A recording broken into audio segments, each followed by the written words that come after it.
توجہ کی، سوچا تو پتا چلا کہ یہ اس لیے نہیں آتا کہ اس نے میرے رب پر ایمان نہیں لایا ہے، پوائنٹ پر غور و فکر کریں، نہیں لایا ہے۔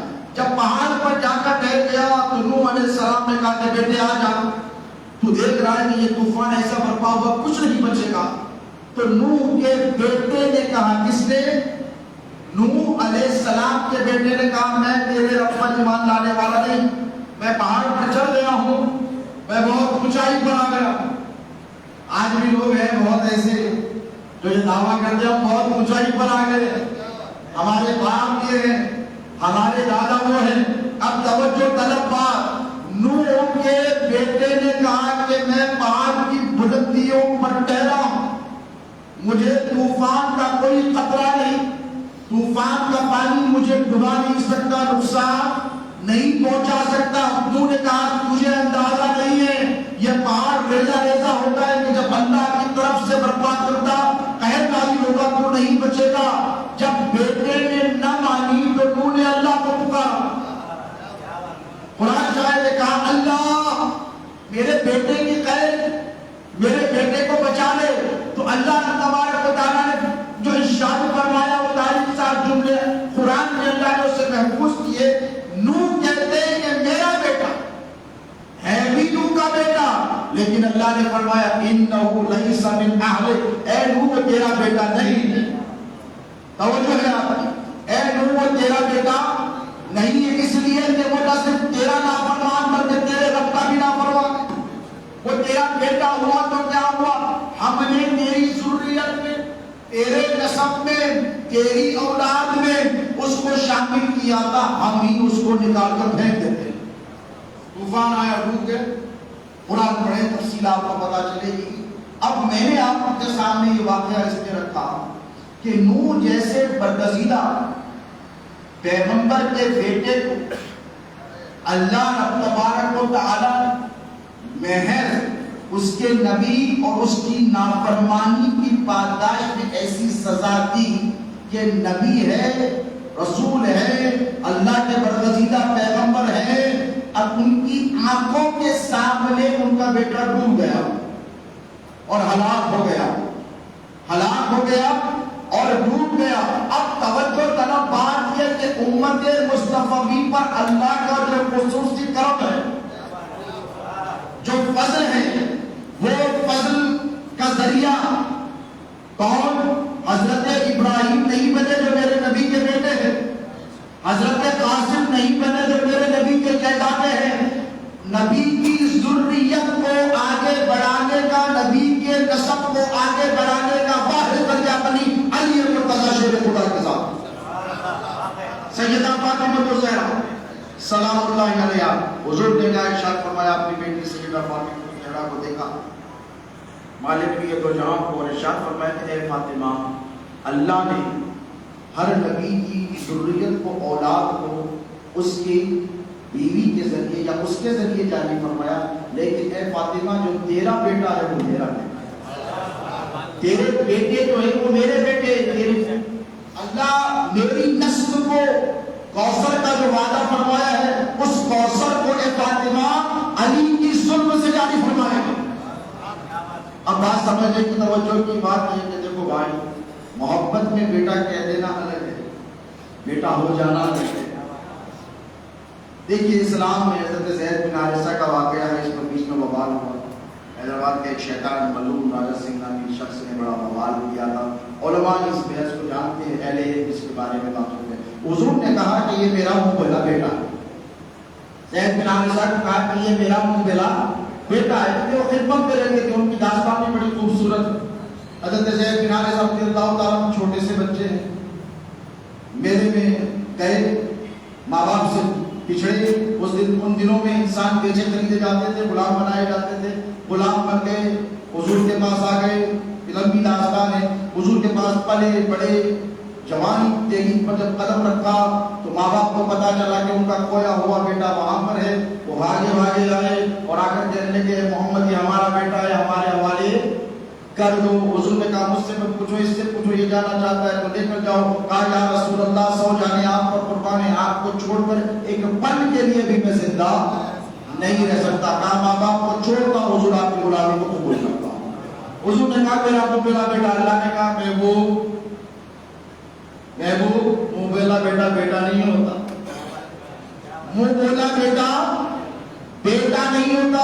اب یہاں توجہ طلب بات ہے, تھوڑا سا دقیق مسئلہ ہے, تھوڑا آپ لوگوں کو شاید گھر کو جا کے چائے پینی پڑے گی ایک بار پہ, لیکن ذرا توجہ سے سنیں. جب بات آ گئی ہے تو علمی نکتہ ہے, میں آپ کے حوالے کر کے آگے بڑھ جاؤں. حضور نے ان کا نکاح کروا دیا کہنے بنت جحش. اب ان کا جب نکاح ہو گیا تو اللہ کے رسول علیہ الصلوۃ والسلام کو یہ بات کہا کہ تیرا ملتے رہی کہ دونوں کے بیچ میں البن ہو, میاں بیوی کے درمیان لڑائی جھگڑا ریلا اختلافات ہوتے ہیں اور یہ بنتی نہیں ہے. کیوں اس لیے نہیں بنتی کہ یہ اکثر لوگ حضور کی غلامی میں گزارنا چاہتے ہیں. اب ان کی جو منقوحہ تھی ان سے جب بعض اختلافات کی پڑی تو طلاق تک نوبت آ گئی اور دونوں کے بیچ میں خلا ہو گیا, سپریشن ہو گیا. اب اللہ کا حکم آیا کہ وہ جو منہ بولا بیٹا تھا اور ہم نے کہا کہ وہ منہ بولا بیٹا بیٹا نہیں ہوتا تمہارا, اب محبوب تمہیں اس کی بیوی سے نکالا جو بیوی نہیں رہی ضروریت سے. ایک تحقیق مسئلہ ہے, بتا رہا ہوں آپ کو. کیوں بتا رہا ہوں؟ تاکہ اہل بیت کا مقام سمجھ میں آئے.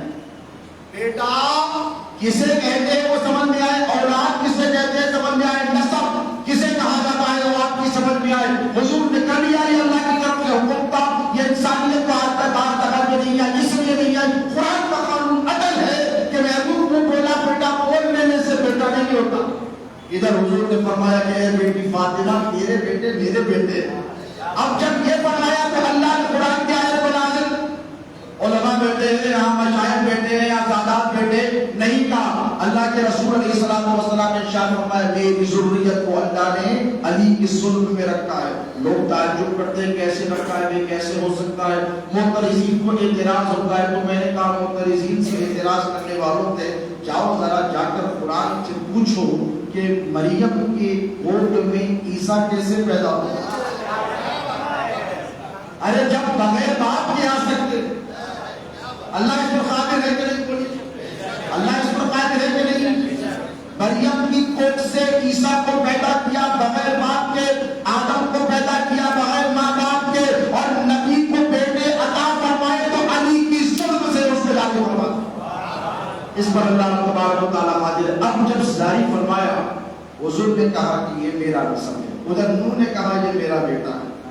توجہ ہے, ادھر نوح نے کہا یہ میرا بیٹا ہے بچا کے, تو اللہ نے کہا انہو لیس من اہلک, اے نوح یہ تیرا بیٹا نہیں, میں نے تیری ذریت سے تیرے خاندان سے اس کو خارج کر دیا ہے. لیکن جب نبی کے بیٹوں کی بات آئی تو نبی نے یہ نہیں کہا کہ مولا میری اولاد کو صاف رکھ, میری اولاد کو ستھرا رکھ, میرے نسب کی حفاظت فرما, حسین کی حفاظت فرما, حسن کی حفاظت فرما, فاطمہ کی حفاظت فرما. نہیں, اللہ نے تو فرمایا انما یرید اللہ لیذھب عنکم الرجس اہل البیت ویطہرکم تطہیرا.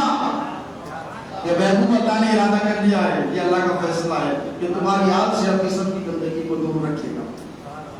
ان جملوں پہ غور کرے گا, کرے گا ہر قسم کی گندگی کو دور رکھے گا, دور کرے گا نہیں. اب اللہ نے یہ ذمہ داری خود لی, نہ جبرائیل کو دی, نہ میکائیل کو دی, نہ اسرائیل کو دی, نہ اسرافیل کو دی, یہ ذمہ داری خود لے لی. اب دیکھ نبی کے گھرانے پہ جو تواتر ہے اور اہل سنت پہ بالخصوص اہل طریقت پر جو کرم ہے, اللہ نے فرمایا کہ یہ دونوں کی ذمہ داری میری ہے, حسن کی اور حسین کی علیہ السلام.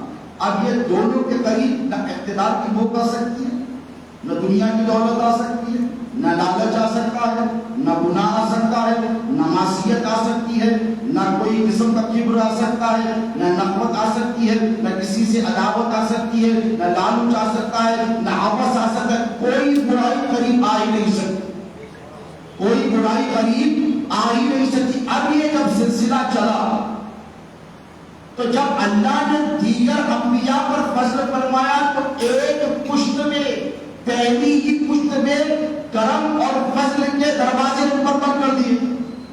تبھی تو تو کا بیٹا بولیے ڈوب گیا. لیکن اللہ کی عزت کی قسم, اللہ کو اپنے محبوب ہمارے نبی خاتم النبیین سید الاولین والآخرین سیدنا محمد مصطفیٰ تجھ پر جو صبح قیامت تک تیری آل اور اولاد اور فطرت پر بلکہ ان کے متبعین پر تک یہ فضل کے دروازے بند نہیں کیے جائیں. ہم ان کی حفاظت فرمائیں. ہم ان کی حفاظت اور کیسے حفاظت ہوتے ہیں. یہ سادات کرام کا ادب اور احترام ایسے ہی نہیں ہے دوستو. جو کرتے ہیں نا ان کو معلوم ہے انہیں کیا ملتا ہے. عشق جو کرتا ہے اسے ہی عشق کی کیفیات معلوم ہے. اور عشق کرنا مردوں کا کام ہے دوستو. مردوں سے عشق نہیں کرتا.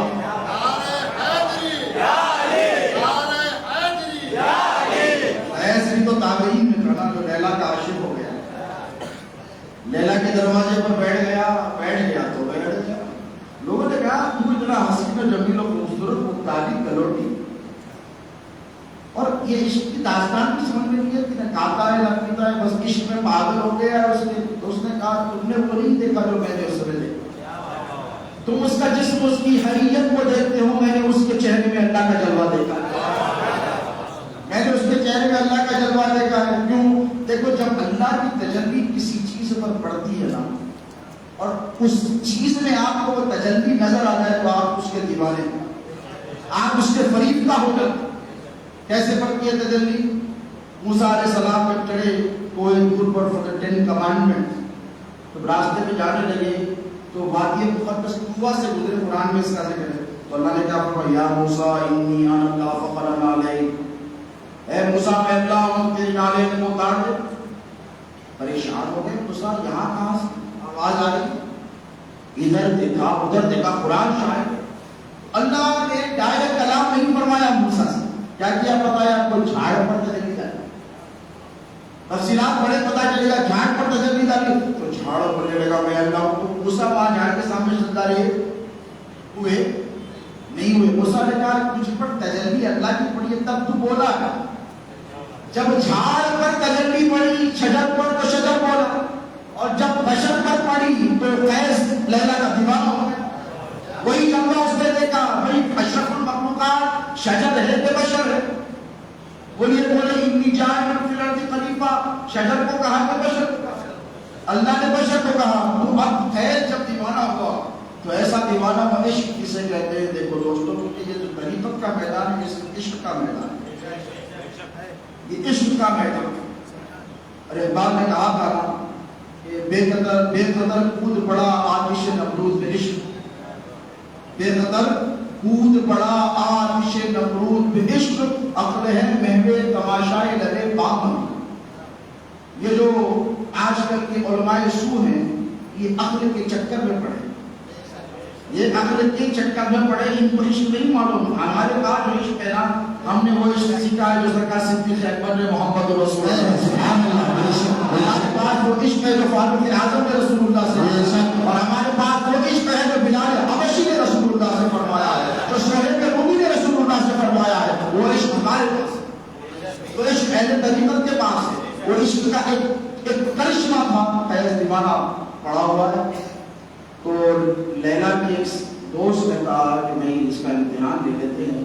تو جب لوگوں کو معلوم ہوا کہ دیوانے جو ہوتے ہیں نا ان کا بھی بڑا نام ہوتا ہے, دیوانے ہوئے ہیں تو کیا نام نہ ہوگا, بہت نام ہوتا ہے. لوگوں میں شہرت ہوئی کہ لیلا کا ایک ایسا دیوانہ ہے شہزادی کا جو پڑا رہتا ہے جب تک نہ کھاتا ہے نہ پیتا ہے. تو تھوڑے روڈ سائڈ رومیوں سے آئے, انہوں نے کہا کہ وائی ناٹ فری میں عزت کے لیے اپن بھی لے لیں گے تھوڑی. اور وہ سارے بھی قیس کی طرح مماثل بن کر قیس بن کر بیٹھ گئے. نعرہ تکبیر, نعرہ رسالت, شہزادہ غوث اعظم, شہزادہ غوث اعظم, سجادہ نشین خانقاہ سرکلہ شریف. درود پاک کا نظرانہ پیش کریں. اللہم صلی علی سیدنا محمد و علی سیدنا محمد شفیعنا حبیبنا مولانا محمد. صلاۃ و سلام علیک یا سیدی یا حبیبی یا رسول اللہ. آج کی محفل یقیناً بڑی پرانی ہے, بڑی عرفانی ہے اور بڑے فیض و برکات کی ہے. اسی لیے کہ ایک طرف سرکار غریب نواز کا فیض سراسر بن کر محبوب العارفین بیٹھے, اور ایک طرف سرکار گیلانی پیر غوث اعظم دستگیر کا فیض ہے. تو یقیناً آپ لوگوں کے لیے یہ بڑی برکتوں والی محفل ہے. غازی خود اپنی مرضی سے یہاں پر تشریف لائے ہیں. میں تمام کی طرف سے آپ کا مبارک استقبال کرتا ہوں شکریہ ادا کرتا ہوں کہ ممبئی شریف سے چل کر آپ تشریف لائے گرامی کے غوث اعظم دستگیر کے خانوادے سے اللہ رب تبارک و تعالیٰ آپ کے دین اور اقبال میں ترقی عطا فرمائے۔ تو میں عرض کر رہا تھا کہ بے قدر کود پڑا آتش رنگ عشق، عقل ہے محو تماشائے لبے دام، ابھی عقل کا کام نہیں ہے دوستوں، عشق کرنا یہ مردوں کا کام۔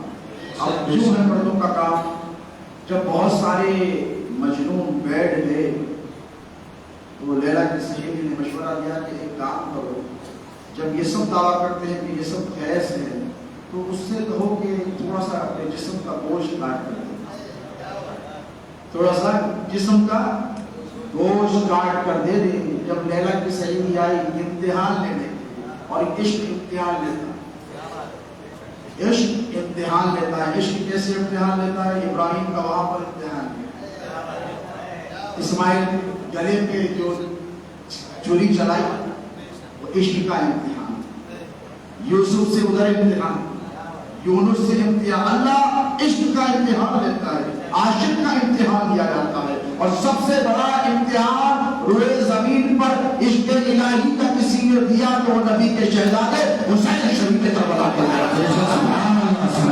وہ سب سے بڑا امتحان، وہ سب سے بڑا امتحان۔ ابراہیم علیہ السلام نے تو صرف خواب دیکھا اور اس کی تعبیر کر کے بتائی ہے میرے نبی کے شہزادے امام حسین علیہ السلام۔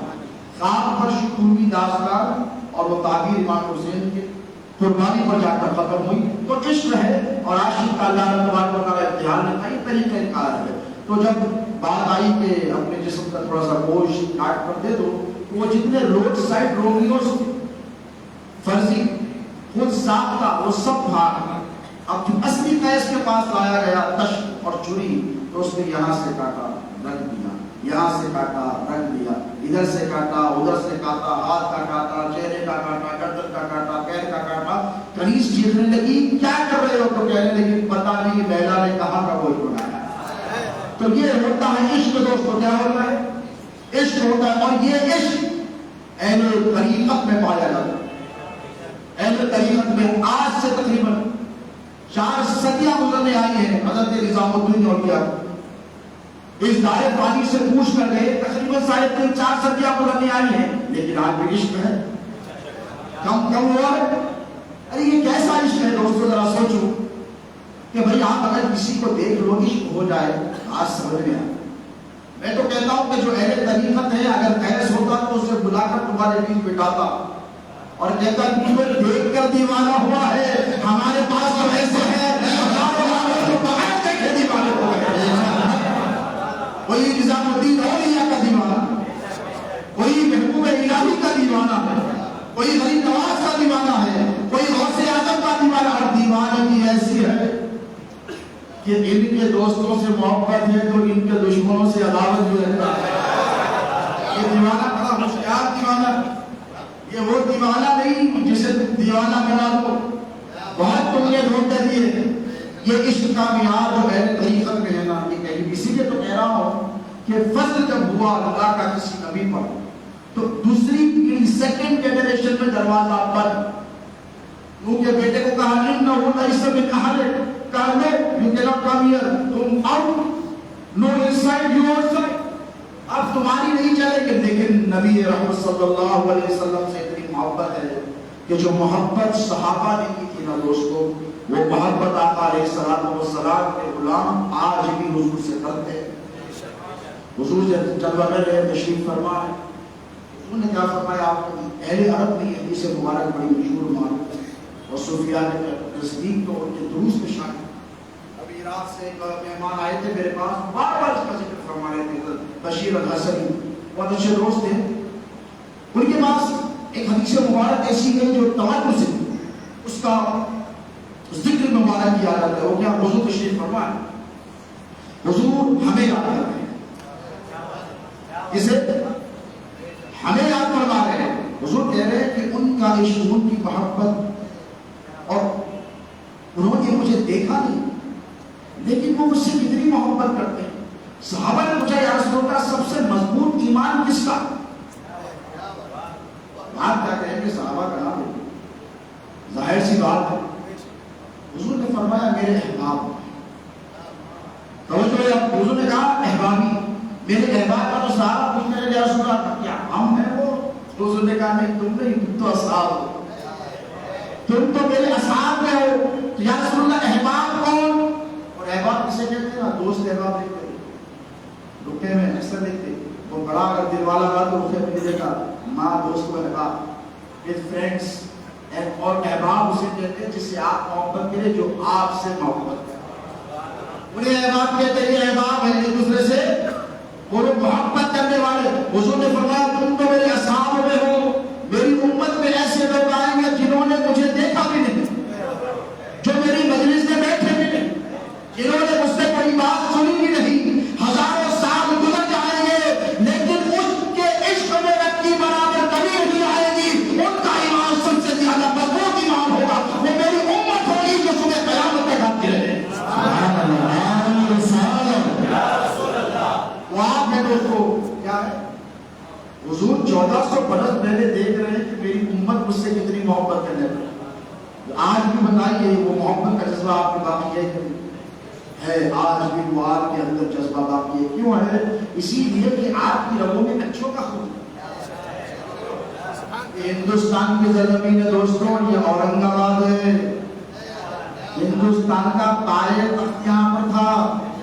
اب دلی والوں سے پوچھو ان کے سینوں پہ کتنے سانپ اڑتے ہوں گے. شہنشاہ عالمگیر نے پائے تخت کو وہاں سے اٹھا کر لا کر یہاں رکھ دیا. یہ کوئی معمولی ٹرانسفارمیشن نہیں تھا. ہسٹورین سے پوچھو, مورخین سے پوچھو, تاریخدان سے پوچھو, پائے تخت اتنی آسانی سے نہیں بنتا جاتا. اورنگزیب جب اٹھا کر یہاں پر پائے تخت کو لے کر آئے تو یہ جو خطہ ہے یہ اولیاء کا خطہ ہے. کیا ہے یہ؟ محبین کا خطہ ہے. اور بادشاہوں کی ایک عادت ہوتی تھی, they always wanted the best in everything. یہی سے نکل کر گئے تھے نا آصف جان. اول تمہم تو یہی پر ہے خطابات میں, صوفم گئے سکندر جا. تو میرے جدیانہ سرکار موسیٰ قادری کے ارادت مندوں میں شامل, جنہوں نے حیدرآباد تو بس گیا تھا, سکندرآباد بس آیا. the third نظام کون تھے وہ؟ تھرڈ نظام تھے وہ. ان کی عادت کیا تھی معلوم ہے؟ ہمیشہ اچھے لوگوں کو لا کے بساتے. اب حضور کے جو جانثار صحابہ تھے حجۃ الوداع کتنے تھے؟ کم و بیش 1,20,000 سے تجاوز کر گئے. 1,24,000 کتنے تھے؟ 1,24,000 صحابہ. اب آج کے دور میں ہمارے لوگ کہاں جا رہے ہیں؟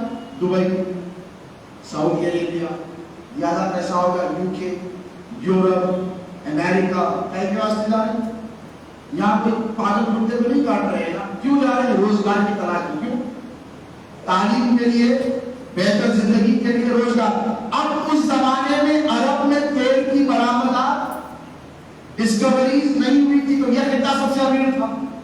کوئی نور بھی یہی پڑھتا, عثمان بن عفان دنیا کے ریچسٹ مین تھے اور سب سے زبردست حکومت دنیا میں اگر کسی کی تھی تو عثمان بھی پاشا, محمود علی پاشا. ٹرانسپورٹیشن دنیا کا بیسٹ ان کے پاس تھا. کمیونیکیشن, ٹیلی کمیونیکیشن سب سے بیسٹ ان کے پاس تھا. ریلوے سب سے بہترین ان کے پاس تھے. دکن ایئرویز ان کے پاس تھی. اس سے پہلے کے زمانے میں ادویات ہو, دواؤں کا معاملہ ہو, میڈیکل سائنسز ہو, یہ سب ترقی کر گئی تھی. تو بادشاہوں نے کیا کیا ہے پتہ ہے آپ کو؟ وہ وفادار جو مصطفیٰ کریم کے وفادار صحابہ تھے ان کی اولادوں کو بلانا شروع کیا. پلیز کا آ جاؤ. اس ملک میں معلوم ہے کہ فلاں صاحب کے حضور سے بڑی محبت کرتے تھے, ان کی اولاد ہے, بڑی مفروض پورا کرتا, ویزا دیا, ویزا کا حکم دیا, بلا دیا. اب وہ آئے اور ہزاروں کی تعداد میں آئے. میں دعوے کے ساتھ فریق کر سکتا لیکن مجھے یقین موقع ہے اور میرا یہ گمان ہے اور کمی ہے کہ جو وفاداران رسول ہے, جو امت میں شامل ہے, وہ نہ ہو وہ انہی صحابہ کی اولاد میں.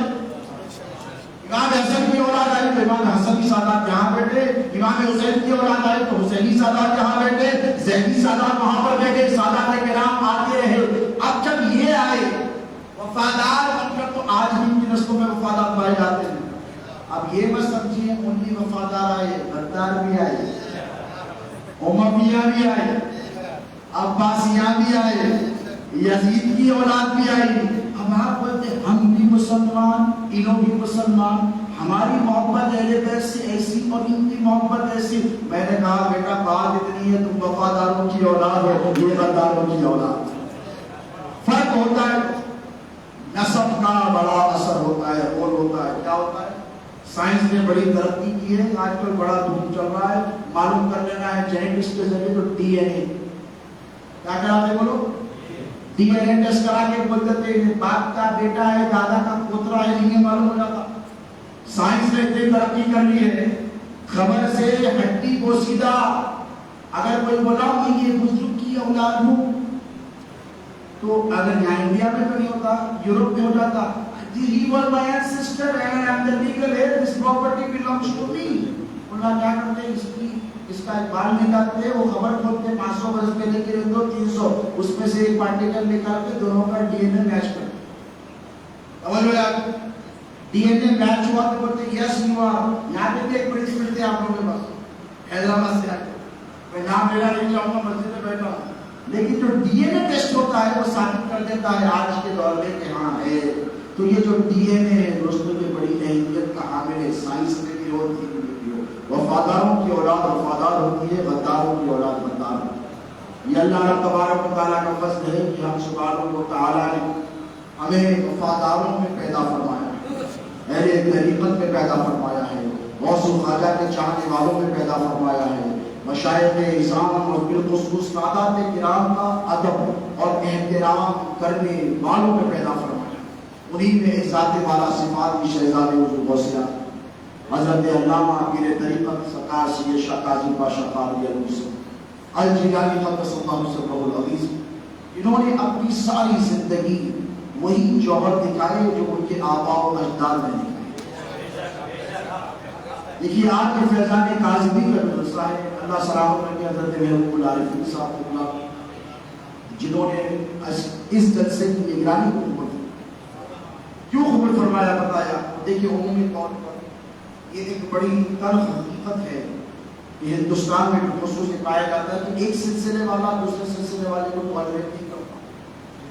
یہ چل پڑی ہے خرش, لیکن میرے جد کریم سرکار موسیٰ قادری کے 250 سال پہلے کے حالات میں صاحبزادے بھی حضرت غلام علی قادری الموسوی نے وہ فرماتے ہیں کہ ہماری حضرت کا یہ معاملہ تھا کہ حیدرآباد اور یہ دکن کے تمام مشائخ سے بڑے ادب اور احترام سے پیش آیا.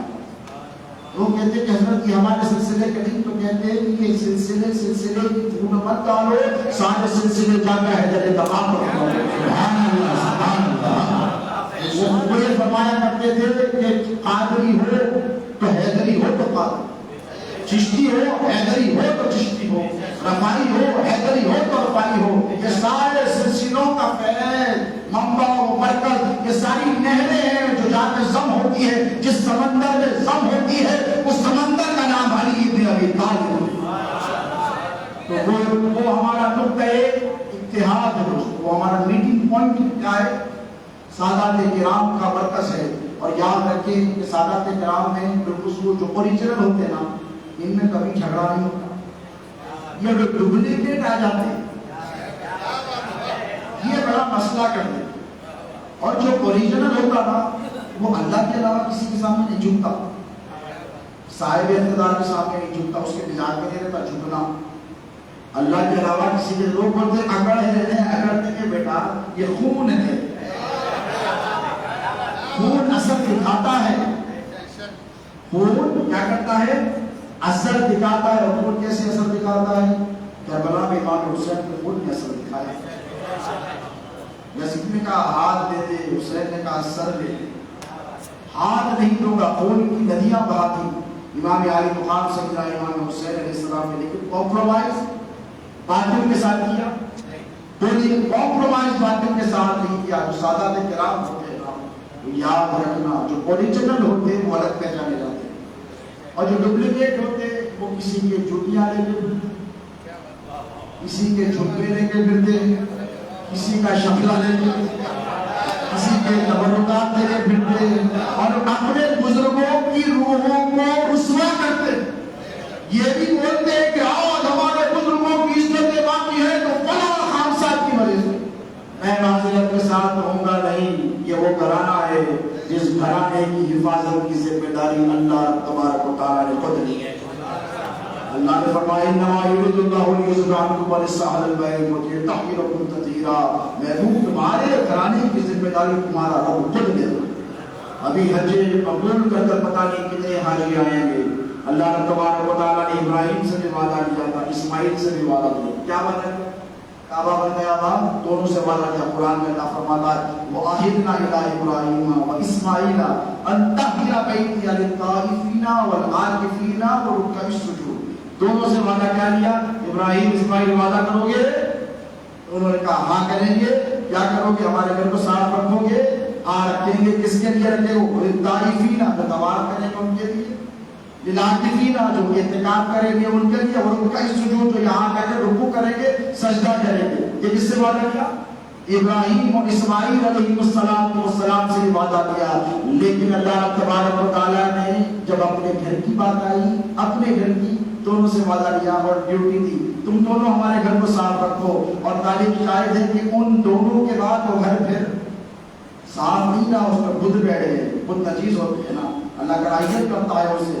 ان بتوں کو میرے نبی نے نکالا اور علی حیدر کرار نے نکالا، علی مرتضیٰ نے نکالا۔ تو جب نبی کے گھر کی بات آئی تو اللہ کے نبی نے کہا کہ اے مصطفیٰ اس سے وعدہ کرو، ان کی پاک صفائی کا حفاظت کا انتظام رکھو گے، حسن سے کہو، حسین سے کہو، ان کے بیٹوں سے کہو، زین العابدین سے کہہ دو کہ پیغام باخر تک پہنچا دو، جعفر تک پہنچا دو، موسیٰ تک پہنچا دو، کاظم تک پہنچا دو، علی رضا، تقی رضا، نقی رضا، عسکری، مہدی سب تک پہنچا دو، عبد القادر جیلانی آئیں گے ان تک بھی پہنچا دو، معین الدین ادبیری آئیں گے ان تک بھی پہنچا دو، نظام الدین اولیاء آئیں گے ان تک بھی پہنچا دو۔ نہیں نہیں نہیں، اللہ نے فرمایا محبوب ان کی حفاظت کی ذمہ داری میں تیرے حوالے نہیں کرتا، تیری نسل کی حفاظت کی ذمہ داری تیرا رب خود لیتا ہے۔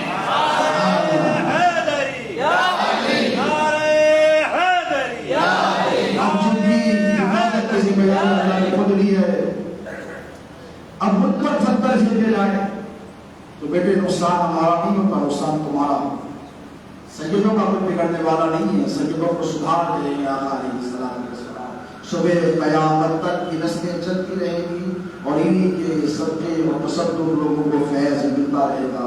یاد رکھیں انہی سلسلے کی ایک کڑی شہزادے رسول موسیٰ، انہوں نے اپنی ساری زندگی جدوجہد میں گزاری، آسانی سے بیٹھ سکتے تھے مگر میں نہیں بیٹھے۔ آج اورنگ آباد میں تمام سلاسل کے لوگ یہاں پر موجود ہیں۔ اورنگ آباد میں اشرفیہ سلسلے کے بہت بڑے پروفیسر علامہ سید علیم اشرف IC جو ہیڈ آف ڈپارٹمنٹ ہے عربک کے، مولانا آزاد نیشنل اردو یونیورسٹی، ان کے جملے میں آپ کو پیش کروں گا۔ حضرت کی مثال پر انہوں نے فرمایا تھا کہ شہزادہ غوث اعظم حضرت خطیب بغداد کا معاملہ یہ تھا کہ ہندوستان کی تمام خانقاہوں سے ان کو محبت اور تمام خانقاہ والے ان سے محبت کرتے، چاہے چشتی ہو، چاہے نقشبندی ہو، سہروردی ہو، تیرفائی ہو، کوئی ایسا شیخ طریقت نہیں ہے جن کو یہ کہہ سکے کہ حضرت کے ان سے اختلافات تھے۔ کیوں؟ ان سب کو یہ معلوم ہے کہ حضرت خطیب بغداد نے ساری زندگی تصوف کی احیات کے لیے گزاری، درگاہ نظام کے فروغ کے لیے گزاری، معمولات مراسم جو درگاہوں پر ہوتی ہیں اس کے تحفظ کے لیے آپ وہابیت سے لڑتے رہے، جوجتے رہے، ہر طرف سے آپ پر دار ہوتے رہے، کہا یہ حرام ہے تو کہا تو سب پٹک پٹک کر مر جا، لیکن اہل سنت میں یہ رواج چل رہا ہے جس سے تو حرام کہتا ہے وہ حرام نہیں، اسے ثابت کر رہا ہے۔ اسے بدعت کہا گیا، جسے بدعت کا خرافات کا نام دیا گیا۔ بابا کے دہل ممبر رسول پر ٹہر کر چیلنج کیا، وہی ہمت، وہی عزم، وہی استقلال، وہی حوصلہ، اسی کی روح پھونکنے کے لیے آج جلسے فیضانی کاظمی کا انعقاد عمل میں لایا ہے۔ اور حضرت اپنے لیے طرح کبھی نہیں لڑے دوستو، یاد رکھیں۔ حضرت کا معاملہ یہ تھا کہ جب فرماتے اور جب فرمانے پر آتے تو کسی سے ڈرتے نہیں اور کسی قسم کا کوئی منافقت حضرت کے مزاج میں نہیں۔ اکثر فرمایا کرتے تھے کہ مولوی ہوں چندہ نہیں کرتا، پیر ہوں چوچا نہیں۔ یہ ایک جملہ ایسا تھا جو بظاہر لوگوں کو چبھتا تھا، لیکن اگر دیکھو صوفیاء کے اور علماء کے عارفین کی اقوال پر غور کرو تو ایک جملے سے کئی راہ برآمد ہو۔ غور کرنے والے پر ہے کیا فرمایا، مولوی ہوں چندہ نہیں، اس کا مطلب یہ نہیں کہ چندہ کرنے والوں کو برا کہتے، اس کا معنی اور مطلب یہی کہ چندے کو میں نے اپنا دھندا نہیں بنایا. چندہ کرو، صحابہ نے بھی کیا، چندوں میں ضرورت پڑی حضور نے بھی بلایا آؤ، لیکن صرف چندہ ہی کرتے ہو، دین کا کام بھی نہ ہو. آپ تعویذ تشتری کرو لیکن صرف 24 گھنٹے یہی کرتے ہو. صبح اٹھے لائنا، دوپہر ہوئی لکیرا، رات ہوئے فریدے. میں نے کہا یہ اولیاء اللہ نے 24 گھنٹے نہیں کیا ہے، ٹھیکری پر لکھ کے دی تو 70 عطا ہوا. یہ بزرگوں کا کرم ہے. کلچے کھلا دیے تو 7 پشتوں کو حکومت کروا. یہ بزرگوں کا کرم ہے. لیکن 24 گھنٹے یہی نہیں کرتے رہے. ان کی زندگیوں کو دیکھو، ان کی زندگی میں جدوجہد تھی، کڑاکے کی سردی ہو کہ گرمی ہو، فجر کی نماز پڑھتی ہے، تہجد پڑھتی ہے، پڑھتی ہے. آپ کبھی گمان تصور کر سکتے ہیں کہ کسی ولی نے اپنی زندگی میں کوئی نماز قضا کی ہو؟ بولیے نہیں. قضا ان کے ماننے والے مقتدین ہیں، ہے کہ نہیں بتائیے. کوئی نظام الدین اولیاء کا غلام ہے، یہاں پر کوئی شاہ نور نبی کا غلام ہے، کوئی سلسلہ قادریہ والا بیٹھا ہے، کوئی چشتیہ والا بیٹھا ہے. یہ سوچیے کہ ہمارے جو اسلاف کی جو تعلیمات تھی ہم نے اس سے روکرداری اور انحراف کیا ہے، جس کی وجہ سے باہر والوں کو بولنے کا موقع ہے. یہ تو اللہ کا بڑا فضل ہے کہ اورنگ آباد کی سرزمین پر اللہ نے نبی کی یاد میں ایک ایسے شہزادے کو تیار کیا ہے. اس کالے کالے غلاف ہونے والے کعبے سے لے کر اس کالی مسجد تک ماشاءاللہ وہاں پر بھی علی کا راج تھا، یہاں پر بھی علی کی اولاد. اور یہ ذمہ داری سادات کرام ہی کی ہے. یاد رکھنا کیا ہے، سادات کرام ہی کی ہے. یاد رکھیے اللہ کے رسول نے فرمایا میں میری اہل بیت کو چھوڑ جا رہا ہوں اور ان کو غور سے دیکھو، ان کے قداموں کو پکڑ کر رکھو اور ان کی کشتی میں بیٹھ جاؤ. کیا کرو؟ کشتی میں. تو یہ ساری کشتیاں لے کر آئے. اور کشتی کی ضرورت کب پڑتی؟ پانی ہونا، طوفان بھی ہونا. نوح علیہ السلام کو اللہ حکم دیا کئی سال تک کشتی بنا لو. 2500 منٹ ڈوبے ہو رہے، ان کو کیا ہو دماغ جلاتے ہیں کیا پانی کے لیے کشتی بنا لے. طوفان آخری سمندر نہیں ہے جہاں سے تنوع میں سے پانی برابر ہوا اور نوح کشتی بنا رہے. کئی منزلہ 100 فیٹ کی اس کی ہائٹ ہے، لیکن لوگوں کو معلوم ہے طوفان آنے والا ہے. حضور کیا فرمائے؟ کشتی ہے میری اہل بیت. یعنی مطلب کیا ہے؟ بہت طوفان آنے والے امت میں. نوح کی امت میں ایک طوفان آیا تھا، ایک کشتی کافی تھی، اور میری امت میں بے شمار طوفان برپا ہونے والے. خارجیت کا طوفان برپا ہوگا، ناصبیت کا طوفان برپا ہوگا، وہابیت کا طوفان برپا ہوگا. پتہ نہیں کتنے ایسے گندے گندے طوفان جو ڈبونے والے ہمیں امت میں پیدا ہوں گے. اسی لیے اللہ کے رسول علیہ السلام کا یہ مزاج مبارک ہے. 1400 سال سے چھوٹی چھوٹی کشتیاں روانہ فرما رہے تاکہ طوفان آئے تو امت محفوظ رہ سکے. ایک کشتی کا نام اورنگ آباد میں نظام الدین اولیاء میں ہے، ایک شاہ نور حموی بھی ہے. گلدباد میں کیسے کیسے اولیاء کاملین ہے. ہر دور میں طوفان آتا رہا، یہ کشتی لے کر آئے اور لا کر کہا ڈوبنے والوں ڈوبو مت، ہم آئے ہیں کشتی لے کر سوار ہو جاؤ.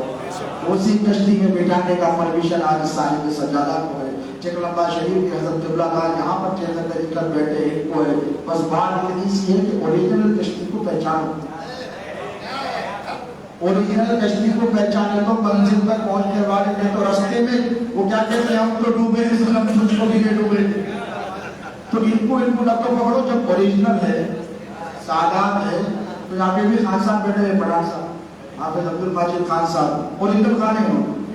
ان کی طرف دیکھیے آپ ہم سادات کرام کے سامنے کو بڑی یہ پکڑ لو. تو لوگ آپ بولتے بھائی جب سادات ہے تو پھر آپ کا کیوں پکڑنا تھا؟ بات ایسے بولیے ذمہ داری کی بات. میں کسی کی تحریر یا توہین کرنے کا میرا مقصد نہیں ہے، لیکن جب آپ کو صاف اور شفاف پانی مل رہا تو پھر میں نے کچھ پانی سے احتیاط کی. جب آپ کو ہواؤں میں بڑھایا جا رہا ہے تو پھر آپ زمین پر کیوں دیکھنا چاہتے؟ میں یہ نہیں کہتا کہ میرا ہی دامن پکڑ لو. دیکھو سلسلے طریقت میں ایسا معاملہ ہے، بس بات فرماتے ہیں کہ جس نے مجھے اپنا پیر مان لی اور کسی کا ہاتھ تھاما نہیں تو میرا صبح قیامت تک میرا ہی ہو گیا. یہ طریقہ مکروہ ہے فرمائے. یہ مکروہ انما یرید اللہ لیذہب الرجس بیت کی آیت آپ نے سنی. اس کے بعد میں نے خطبے میں جو آیت پڑھی اللہ کیا فرماتا ہے؟ محبوب جن لوگوں نے